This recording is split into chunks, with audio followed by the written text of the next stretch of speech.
Queridos irmãos, a paz do Senhor Jesus, eu sou o pastor Marcos Cruz e nesse vídeo vou falar um pouco sobre o sincretismo religioso vivido pelo movimento pentecostal brasileiro, além de falar dos efeitos que esse sincretismo causou na Igreja de Deus.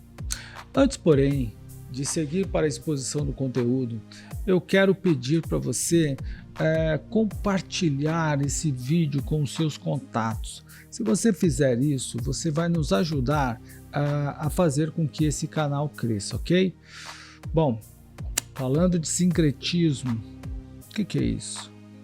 Uma das características mais marcantes do sincretismo, ou do movimento de santidade americano, melhor dizendo, que foi a origem do movimento pentecostal brasileiro, foi o cuidado que eles tiveram com as músicas cantadas na igreja e pela igreja. Exatamente, eles foram bastante cuidadosos com isso. Tendo conhecimento de que a música tem poder na construção e desconstrução de base teológica que sustentam, por exemplo, o movimento pentecostal, foi preciso que a liderança da igreja se atentasse para esse setor antes que ele causasse maiores estragos.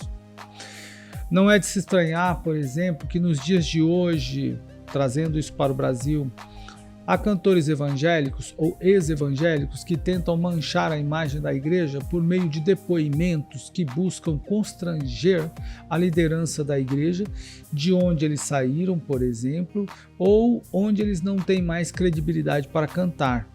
Além disso, nós temos presenciado cantores evangélicos cantando Raul Seixas e outros intérpretes da música secular. Essa mistura envolvendo o sacro e o profano não é outra coisa senão uma vertente do sincretismo religioso praticado pela igreja ou por parte da igreja e que deforma a fé, deforma a piedade e também os cristãos. Dito isso, eu quero pensar com vocês sobre uma questão. Não está no momento de iniciar uma reforma, por exemplo, no inário da igreja e interditar esses cantores descomprometidos com o verdadeiro Cristo?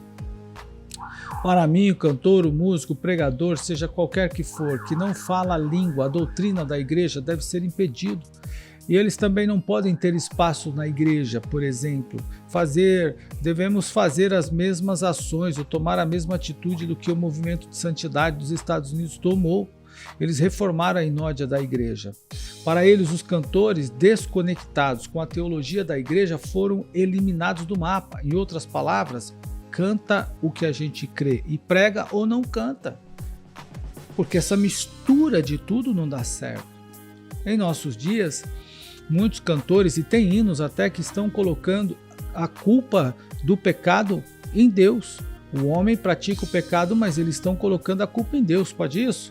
É verdade que compositores têm licença poética, por exemplo, e essa licença dá o direito deles falarem algumas coisas, mas não pode alterar a palavra de Deus de forma nenhuma. Independentemente de o homem ser humano, como diz uma música, ainda mais crente, ele sempre terá a opção de escolher o que é melhor e mais correto do ponto de vista da fé cristã. O homem pode escolher, Deus não tirou a escolha de ninguém. Eu posso escolher obedecer a Deus ou desobedecer. Se eu escolhi obedecer a Deus, por exemplo, eu acertei, senão eu errei. Mas eu não posso, pelo meu acerto ou erro, colocar a culpa pelo fato de eu ser humano. Se eu errei, eu errei porque sou humano. Eu estou colocando a culpa em Deus se eu fizer isso. Então, mesmo que essas músicas sejam cantadas na igreja brasileira e o tempo todo, apesar de bonita, precisamos prestar atenção no desserviço que elas fazem dentro da igreja, na evangelização que vem sendo realizada. Por essa razão, perguntamos aos irmãos, estão os crentes cheios do Espírito Santo? Onde eles estão? Os que adoram a Deus, os que aguardam o arrebatamento da igreja? Onde esse povo está? Muitos deles estão espalhados nas igrejas por todo o país. Eles estão evangelizando, cultuando a Deus com graça e poder.